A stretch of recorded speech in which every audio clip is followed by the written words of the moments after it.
Hello सम्पूर्णलाई नमस्ते। SK vlog च्यानललाई subscribe गर्नुहोला। र आज हामी चाहिँ लुवाङ घलेल गाउँ होमस्टे जाँदैछौँ।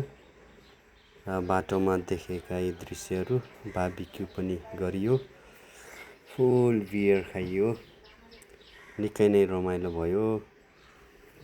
हाम्रो साथीभाइहरू मिलेर बुद्धिचन्दको अर्गनाइजमा हामीले चाहिँ आज यसरी रमाइलो गऱ्यौँ है। बिहान उठेर चाहिँ मैले चाहिँ यो 5:50 को दृश्य हो। यो माछापुच्छ्रेको काखैमा रहेछ लुवाङ गाउँ।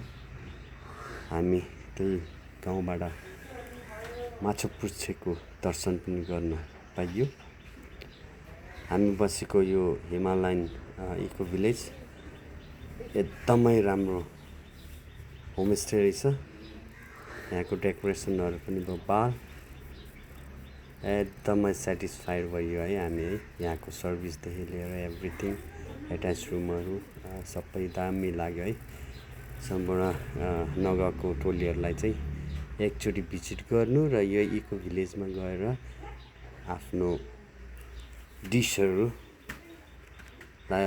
अवलोकन गरिदिनु होला। र लुवाङ गाउँको माथि मेन बगैँचा छ, यो गौतम बुद्धको स्ट्याचुभन्दा माथि उकालै उकालो छ। त्यहाँ गएर पनि तपाईँहरू चाहिँ भ्रमण गरिदिनु हुन म यही भिडियो मार्फत जानकारी गराउन चाहन्छु। र हामी यो लुवाङ गाउँको दृश्य पश्चात हामीले चाहिँ यहाँ सानो थोरै नास्ता पनि गऱ्यौँ।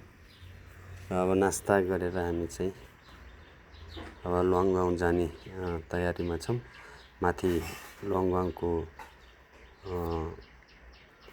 चिया बगान हेर्ने तर्खरमा छौँ। अब यो चाहिँ लुवाङ गाउँको होमस्टेहरू तपाईँ देख्न सक्नुहुन्छ। दामी छ, दामी।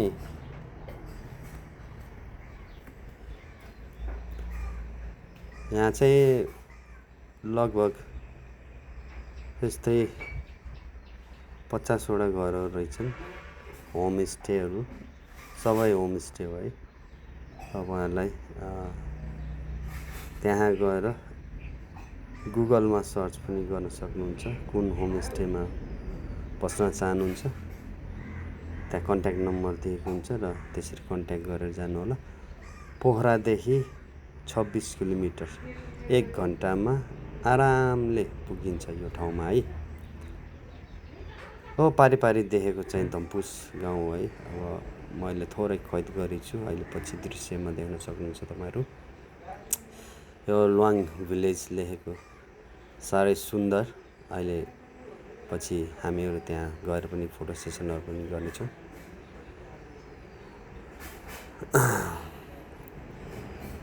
निकै नै सुन्दर लाग्यो यो गाउँ। अब हामी त यता माछकोट आठथर खरिचरमा जन्मेको मान्छे। एउटा घर यता एउटा घर उता 5 मिटर या 100 मिटर उता कुनटा घरहरू छरिएको ठाउँमा हुर्केको मान्छे हामी। गुजमुट्ट भएर सजिएको गाउँ देख्दा त साह्रै मनमोहक हुँदो रहेछ। मलाई धेरै आनन्द लाग्यो।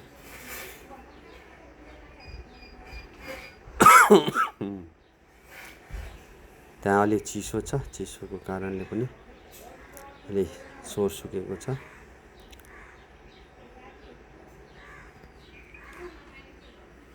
अब हामी चाहिँ करिब एउटा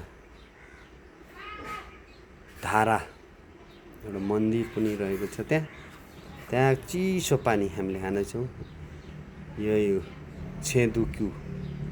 छेदुक्यू भन्ने यो पानी साह्रै मिठो, चिसो, अति आनन्द। त्यहाँ चाहिँ 3-4 घुटुक पानी नन स्टप पिएपछि हामी चाहिँ फेरि उकालोतर्फ लाग्दैछौँ।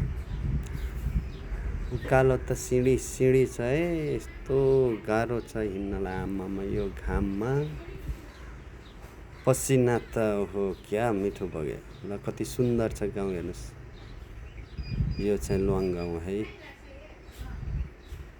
यहाँ धेरै जात जातिहरूको मिश्रणमा बनेको समाज होमस्टे। गुरुङहरूको बस्ती अलि बाक्लै नै रहेछ। हामी चाहिँ यही लुवाङ भिलेज लेखेको जुन त्यो बोर्ड छ त्यहाँ आइपुग्यौँ। त्यहाँबाट फर्केर पोखरातर्फ हेर्दाखेरि साह्रै सुन्दर दृश्यहरू हामीले अवलोकन गर्ने मौका पायौँ। यतिखेर पनि घाम एकदमै लागेको थियो। पसिनाको त कुरै नगरौँ। ओ माई गड, यति पसिना आयो निधारबाट, छातीबाट, है, ढाडबाट। फाइनल्ली मेरो सोल्टिनीसँग भेट भयो है। हामी यहाँ यही ठाउँमा छौँ भनेर थाहै थिएन। अनि सोल्टिनीहरू पनि उहाँ लुवाङ भिलेज त्यो बोर्डमा घुम्न आउनुभयो रहेछ, फोटो सेसन गर्न आउनुभयो रहेछ। त्यतिखेर हाम्रो भेट भयो र मिठा मिठा कुराकानी गरेर हामी बिदाई भयौँ। त्यहाँ हाम्रो सानो फोटो सेसन पनि गऱ्यौँ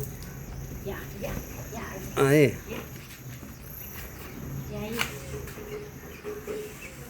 अब हामी फेरि उकालो लाग्दैछौँ।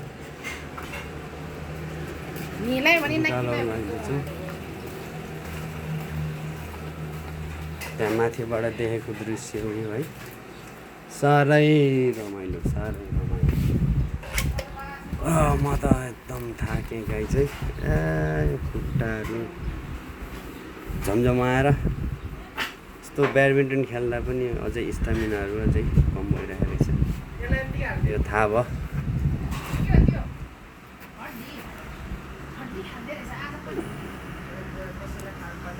उकालो छ उकालो। फाइनल्ली गाइज अब माथि पुग्न लागेछ है। अझै उकालो छ, अझै उकालो। ओ माई गड। लगभग 45 मिनटको उकालो उक्लेपछि एउटा चिया बगान आउँछ है गाइज।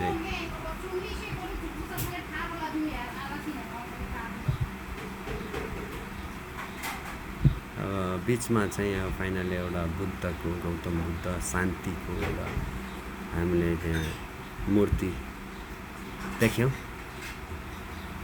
धेरै सुन्दर।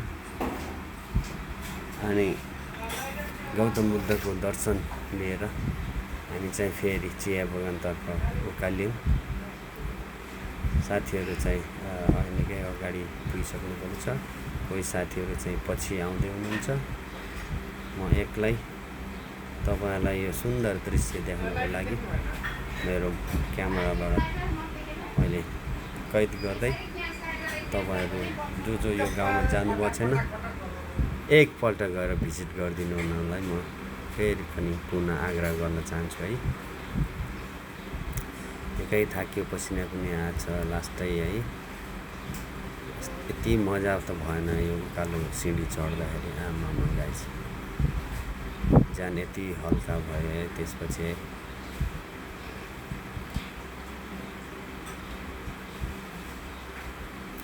फाइनल्ली म चाहिँ चिया बगानमा आइपुगेँ। लुवाङ गलेलको चिया बगानमा यति मनमोहक, अति सुन्दर। त्यहाँ एउटा होमस्टे पनि रहेछ, निकै सुन्दर लाग्यो। र यस्तो माथि एउटा होमस्टे देख्दाखेरि साह्रै रमाइलो लाग्यो। र यहाँ दिदीबहिनीहरूले चाहिँ चिया टिप्दै हुनुहुँदो रहेछ। अनि फेरि चिया बगानको उता पूर्वी भागतिर म हिँड्दैछु है। तपाईँहरूलाई यो सबै सिनहरू म चाहिँ क्यामेरामा कैद गर्न चाहन्छु। त्यहाँ टपमा पुग्न लागेको छु म अब।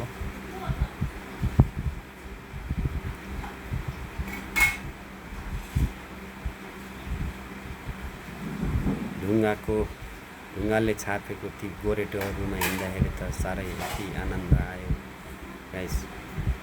अनि त्यसमाथि त्यहाँ सजिएका ती डाँडाहरू, ती चियाले सजिएका बगानहरू हेर्दाखेरि साँच्चीकै मेरो मन एकदमै खुसी थियो। एकदमै है गाइस, एकदमै खुसी। तपाईँहरू ब्याकग्राउन्डमा देख्न सक्नुहुन्छ सबै चिया बगान भयो। हामी चिया बगान हेर्नलाई इलाम पुग्यौँ, तर हामीलाई थाहा थिएन कि लुवाङ घलेलमा पनि रहेछ भनेर।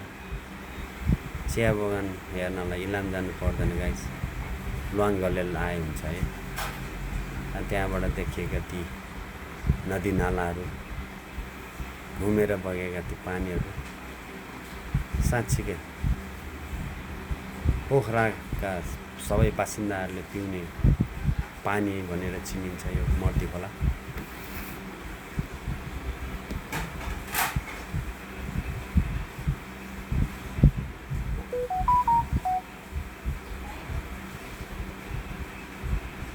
फाइनली गाइस म बसेको होमस्टे है यो है, इको भिलेज है, बबाल छ है, डेकोरेसन एकदमै लगभग 1 करोड समथिङ लाग्यो अरे। त्यो दाइसँग मिठो कुराकानीहरू पनि भयो। निकै नै डेकोरेसन गरेर बनाएको छ त्यो होमस्टे है, यो पर्सनल रहेछ दामी।